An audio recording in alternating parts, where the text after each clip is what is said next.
สบายดียินดีต้อนรับเข้าสู่ช่องไฟฝันชาแนลเด้อทุกคนเด้อสบายดีและก็สวัสดีเนาะทักทายพ่อแม่พี่น้องปองปายเมื่อสุขุสุคนบ่ว่าสิเป็นพี่น้องฝั่งไทยหรือว่าฝั่งลาวเนาะทุกคนเนาะทักทายกันเมื่อสุขุสุคนมื้อนี้เนาะทุกคนเนาะฝันสิแบบสิได้ยกสิได้ยกเรื่องหนึงเนาะทุกคนเนาะมาเล่าสู่กันฟังนั่นเองทุกคนเป็นเรื่องในสมัยสงครามปฏิวัติลาวช่วงปลดปล่อยประเทศชาติในช่วงนั้นเนาะทุกคนเนาะ เป็นเรื่องของบทเพลงหนึ่งที่แบบแต่งขึ้นมาในช่วงสงครามช่วงนั้นเนาะทุกคนเนาะในแบบในสงครามดุเดือดเลือดพล่านกันเลยเนาะทุกคนเนาะแล้วก็ได้มีสหายผู้หนึงได้แต่งบทเพลงนี้ขึ้นมานั่นเองเนาะทุกคนเนาะบรรยายถึงแบบนักรบในตอนนั้นนั่นเองเนาะทุกคนเนาะนักรบหญิงอีกต่างหากเนาะทุกคนซึ่งเพลงนี้มีชื่อว่าสาวเสียงขวางนั่นเองเนาะทุกคนเนาะเป็นบทเพลงมูลเสือปฏิวัตินั่นเองเนาะทุกคนเนาะและก็ได้แต่งขึ้นมาโดยสหายไสยศิลป์ศรีโคชจุลมาลีนั่นเองเนาะทุกคนเนาะในการต่อสู้อันดุเดือดเลือดพล่านที่แบบของสงครามลับๆในประเทศลาวตอนนั้นเนาะทุกคนเนาะเพื่อแย่งชิงสมรภูมิท่งไหหินนั่นเองเนาะทุกคนเนาะจากทหารสหรัฐอเมริกาที่แบบเข้ามาในตอนนั้นนั่นเองเนาะทุกคนเนาะซึ่งกองทัพลาวอิสระฝ่ายซ้ายเนาะทุกคนเนาะได้จัดตั้งยิงนุ่มยิงนุ่มลาวซึ่งยิงนุ่มนี่ก็หมายความว่าเยาวชนนั่นเองเนาะขึ้นขึ้นเป็นแบบกองหลอนทหารกองหลอนแบบนี้ค่ะนะทุกคนแล้วก็ได้ปฏิบัติยิงเครื่องบินเพื่อขับไล่ทหารของอเมริกานั้นออกไปแบบนี้ค่ะนะตอนนั้นก็เป็นสงครามเพื่อปลดปล่อยประเทศชาติที่จะได้แบบมีวันที่2 ธันวาขึ้นมานั่นเองเนาะทุกคนเนาะคือวันที่แบบปลดปล่อยประเทศชาติอย่างเสร็จสมบูรณ์อีกอย่างประมาณนี้เนาะทุกคนเนาะแล้วก็มีแบบมีท่อนเพลงท่อนหนึงเนาะทุกคนคือแบบเรียบเรียงมาแบบนี้หน้าอ่อนซ้อนแม่สาวกองลอนแห่งกองหอย12 มิลลิแปดห่วมฝึกแอบวิชาทหารเพื่อต้านทานทหารอาการเมริกา ท่อนนี้เนาะทุกคนเนาะก็คือแบบเป็นตาออนซอนเทเด้ผู้สาวเสียงควงอีหยังประมาณนี้เนาะทุกคนทั้งงามและก็ทั้งเก่งพร้อมมีใจที่เด็ดเดี่ยวแข็งแกร่งเนาะแล้วแบบว่าเป็นผู้สาวเป็นหญิงนุ่มลาวที่มีใจที่ใจที่แข็งแกร่งต่อสู้เพื่อประเทศชาติเพื่อปลดปล่อยประเทศชาติออกมาจากภัยคุกคามจากภัยคุกคามของสงครามแบบนี้หั้นนะทุกคนเนาะตอนนั้นหั้นน่ะและก็มีท่อนฮุกท่อนหนึ่งเนาะทุกคนเนาะท่อนฮุกนี่จะเป็นแบบที่นิยมฮิตๆกันเลยเนาะทุกคนเนาะซึ่งท่อนฮุกเพิ่นก็คือโอ้สาวเสียงขวางสาวบ้านเฮาสมที่เป็นหญิงนุ่มลาวพี่ละอาจหาญสมเป็นลูกหลานของประชาชนเหมือนนกแอ่นบินจะทั่วเมืองลาวน่าฮักแท้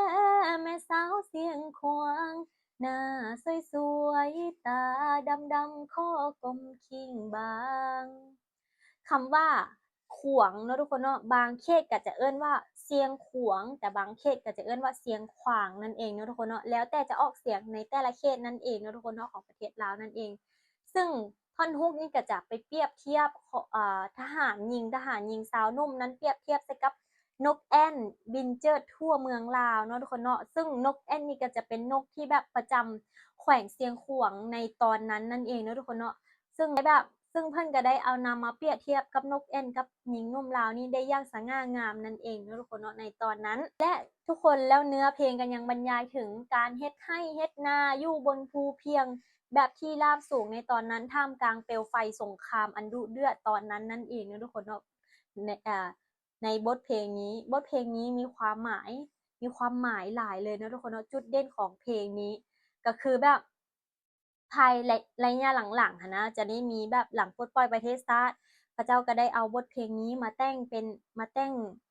ดนตรีใหม่เป็นแบบทำนองเก่าเนาะแต่ว่าดนตรีใหม่คนลาวรุ่นหลังได้นิยมกันเอามาร้อง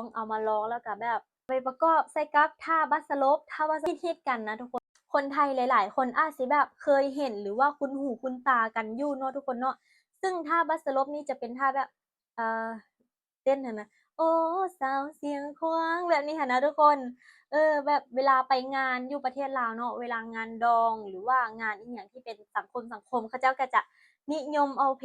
ลงนี้เนาะทุกคนแล้วก็ท่าบัสลบนี่มาเต้นกันนั่นเองเนาะทุกคนเนาะ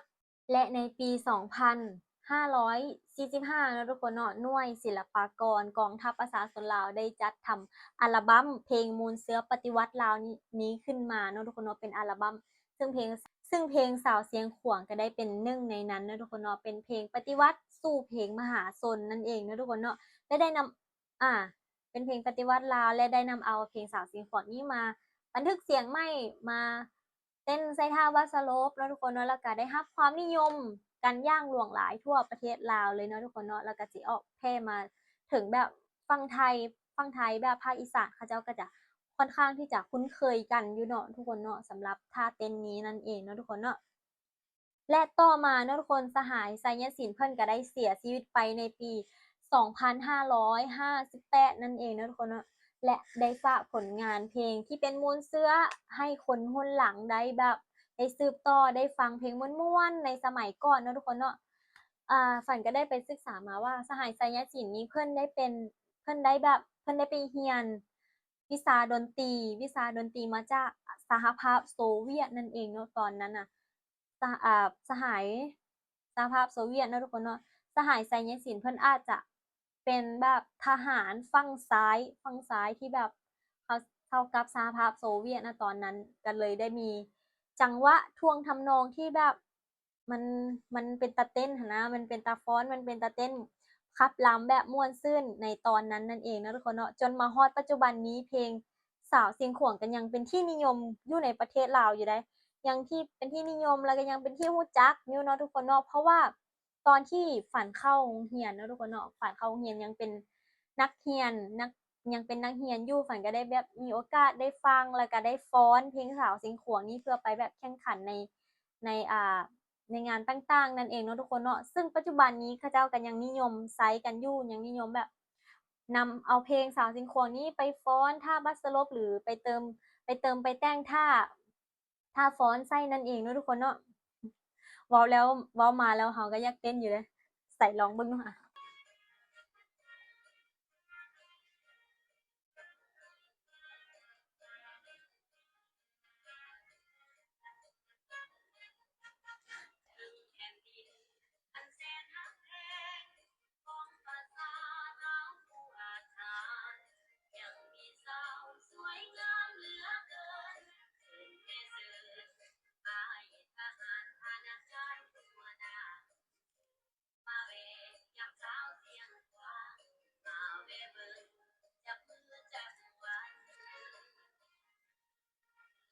ซึ่งเมื่อกี้นี้เนาะทุกคนฝันก็ได้ไปเต้นเพลงท่าบัสสลบของใส่ดนตรีเพลงสาวเสียงหวงเนาะทุกคนเนาะเป็นจังไดทุกคนฝันเต้น